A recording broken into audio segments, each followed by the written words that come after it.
بسم اللہ الرحمن الرحیم۔ السلام علیکم ورحمۃ اللہ وبرکاتہ۔ ناظرین کرام، آج میں یہاں پر آئی ہوں ایک نئی کہانی کے ساتھ۔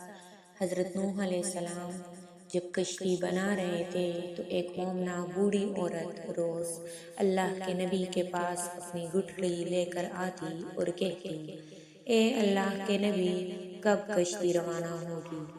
حضرت نوح علیہ السلام فرماتے، ابھی دیر ہے۔ وہ عورت شام تک بیٹھی رہتی اور پھر اٹھ کر چلی جاتی۔ ایک دن حضرت نوح علیہ السلام نے فرمایا کہ اے عورت، جب جانا ہوا تو تمہیں بتا دیا جائے گا۔ یہ عورت واپس چلی گئی اور انتظار کرنے لگی کہ کب نوح علیہ السلام بلائیں گے۔ اسی دوران عذاب آ گیا اور کشتی روانہ ہو گئی، لیکن حضرت نوح علیہ السلام نے اس عورت کو نہ بلایا۔ ظاہری طور پر حضرت نوح علیہ السلام کو اس کو بلانا بلا دیا گیا تھا۔ جب طوفان تھما تو ایک دن حضرت نوح علیہ السلام کے دل میں محبت اٹھی کہ شہر کو دیکھوں جہاں سے چلا تھا۔ وہاں آئے اور قریب جا کے دیکھا تو ایک جھونپڑی میں دیا جل رہا تھا۔ حضرت نوح علیہ السلام یہ دیکھ کر چونک گئے کہ روئے زمین پر کوئی ایسا گھر بھی ہے کہ اتنے عظیم طوفان کے بعد بھی جس میں چراغ جل رہا ہے۔ انہوں نے وہاں تکبیر بلند کی تو وہ عورت سامان لے کر آ گئی اور کہنے لگی، یا نبی اللہ، کیا کشتی تیار ہے، چلے؟ حضرت نوح علیہ السلام نے حیرت سے اس کو دیکھا اور کہا، رکو بڑھیا، کیا تمہیں کچھ بھی پتہ نہیں چلا؟ وہ کہنے لگی، یا نبی اللہ، کیا نہیں پتہ چلا؟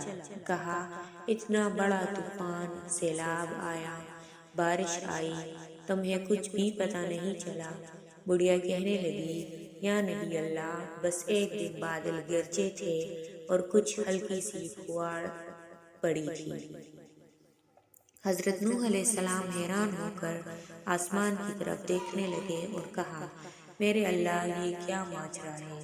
اللہ تعالیٰ نے حضرت نوح علیہ السلام پر وحی بھیجی کہ اے میرے پیارے نبی، اس عورت کے دل میں چونکہ تمہاری محبت تھی اور تم نے اسے پابند کر دیا تھا، اور چونکہ تمہارا اس سے وعدہ بھی تھا کہ نجات کی کشتی میں اسے لے جاؤ گے، تب جبکہ تم نے اپنا وہ وعدہ پورا نہیں کیا، لیکن اے نوح علیہ السلام، میں تو تمہارے وعدے کا ذمہ دار تھا، اس لیے میں نے اس بڑھیا تک عذاب کو پہنچنے ہی نہیں دیا۔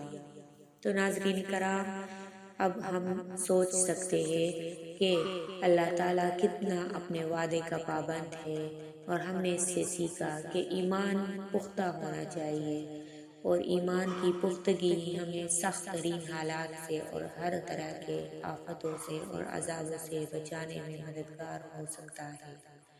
تو آئیے اپنے ایمانوں کو پختہ کریں، تازہ کریں، اور اپنے انبیاء کرام اور اولیاء کرام کے راستوں پر چلنے کی کوشش کریں۔ شکریہ، ویڈیو کو پورا دیکھنے کے لیے شکریہ۔ اگر آپ کو چینل پسند آیا ہو تو پلیز چینل کو سبسکرائب ضرور کیجیے گا۔ Thank you.